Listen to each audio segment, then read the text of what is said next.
EP. ജയരാജനുമായി ബന്ധപ്പെട്ട പ്രചാരണ കോലാഹലങ്ങൾ communist വിരുദ്ധ പ്രചാരവേലയുടെ ഭാഗമാണ് എന്നും ഇതിനെല്ലാം വെറും അല്പായുസ് മാത്രമേയുള്ളൂ എന്നുമുള്ള CPM സംസ്ഥാന സെക്രട്ടറി MV ഗോവിന്ദൻ മാഷിന്റെയും മുഖ്യമന്ത്രി പിണറായി വിജയന്റെയും ഒക്കെ പ്രതികരണങ്ങളെ പുച്ഛിച്ചു തള്ളി വിവാദം ആളിക്കത്തിക്കാൻ തന്നെയാണ് കോൺഗ്രസിന്റെ നീക്കം. വാലിൽ തീയുമായി CPM പരക്കം പായുമ്പോൾ അതിൽ നിന്നൊരു ബീഡി വലിച്ച് രസിക്കാൻ കോൺഗ്രസുകാർ തിക്കും തിരക്കും കൂട്ടുകയാണ്.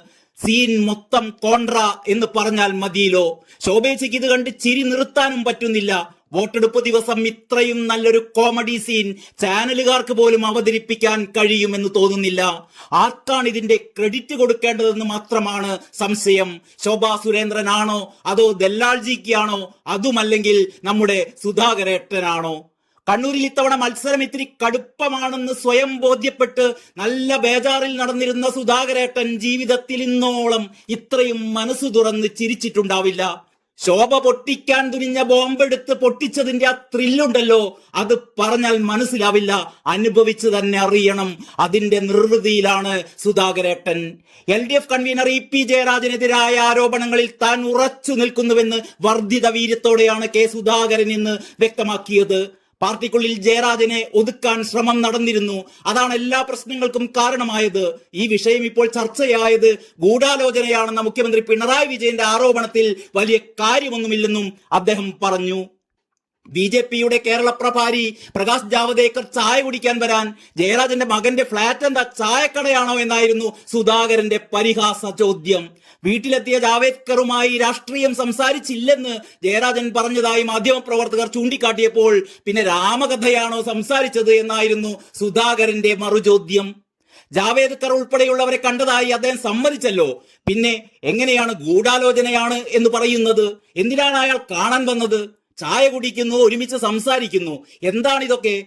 രാഷ്ട്രീയം പറഞ്ഞില്ലെന്നാണ് അവകാശപ്പെടുന്നത്. പിന്നെ രാമകഥയാണോ അവർ പറഞ്ഞത്? ഈ കൂടിക്കാഴ്ചയ്ക്ക് ശേഷം കച്ചവടമൊക്കെ നടന്നതല്ലേ? വലിയൊരു സ്ഥാപനം ഷെയർ ചെയ്ത് കൊടുത്തില്ലേ? അത് ചുമ്മാ കൊടുത്തതാണോ? അല്ലല്ലോ. ഒരു കാര്യം പറയുമ്പോൾ വ്യക്തത വേണമെന്ന് സുധാകരൻ പറഞ്ഞു. എനിക്ക് അദ്ദേഹത്തെ പ്രതിക്കൂട്ടിൽ കയറ്റി നിർത്തണം എന്ന ആഗ്രഹമൊന്നുമില്ല. ഞാൻ അറിഞ്ഞ യാഥാർത്ഥ്യം പുറത്തു പറഞ്ഞു എന്നതല്ലാതെ എന്റെ ഭാഗത്തു നിന്ന് എന്തെങ്കിലും കൂട്ടിച്ചേർത്തോ, അതേതൊന്ന് നാറ്റിച്ച് കളയാമെന്ന് വിചാരിച്ചോ? ഒന്നുമല്ല ഇതെല്ലാം പറഞ്ഞത്.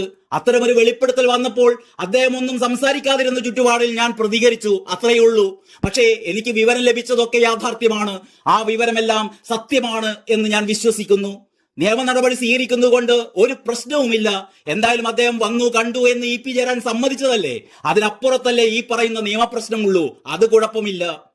ജയരാജന് ചില കൂട്ടുകെട്ടിന്റെ പ്രശ്നമാണെന്ന് ഞങ്ങൾ പറഞ്ഞതല്ലല്ലോ, അവരുടെ പാർട്ടിയുടെ മുഖ്യമന്ത്രി തന്നെയല്ലേ പറഞ്ഞത്. സത്യത്തിൽ അത് തന്നെയാണ് അതിനകത്തുള്ള തർക്കവും.